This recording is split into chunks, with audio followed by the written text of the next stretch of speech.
qu'est-ce que je vous sers? Commence par le pognon. C'est un calibre 32? Envoie le pognon du con. Il est rose. Pas les balles, trou du cul. Tu m'envoies ces putains de billets. Tu sais quoi, tête de nœud? Appuie sur la gâchette. Ma vie peut pas être plus merdique. T'attends quoi? Vas-y, appuie sur cette putain de gâchette. West Point envoie Carl une lettre de refus. Le coup est dur. Carl s'effondre. Il retourne bosser dans son fast-food en pilote automatique. Voyant son maltre, le manager vient lui parler. Tu peux le dire à Patty Laurie. J'ai pas été pris aux premières sélections pour West Point. Et ma lesbienne de sœur a craqué pour ma petite copine et essaie de la convertir à sa cause. On dirait que t'as vraiment la poisse en ce moment, hein. Parfois, quand la vie est semée d'embûches, t'as plus qu'à ramasser ses bûches et te construire un beau chalet. Mais alors que Carl est bout, le danger surgit. Bienvenue chez Captain Bob, monsieur. Qu'est-ce que je vous sers? Commence par le pognon. Tu sais quoi, tête de nœud? Appuie sur la gâchette. Ma vie peut pas être plus merdique. T'attends quoi? Vas-y, appuie sur cette putain de gâchette.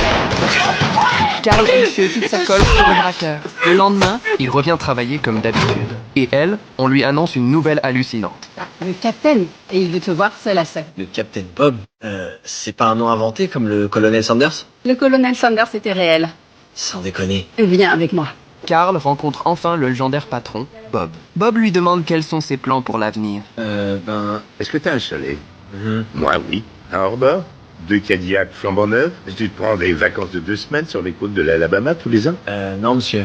Non, évidemment que non. Mais tu pourras le faire si tu prends la bonne décision aujourd'hui. Bob explique qu'un de ses restos s'est fait braquer 6 fois en un mois. Il a ri pire Carl. Il lui propose $500 par semaine pour devenir assistant manager. Une opportunité en or qui fait chiter Carl. Il rentre chez lui pour faire ses valises. Mais ça sur Debbie l'Artenet. Tu vas retourner à l'école.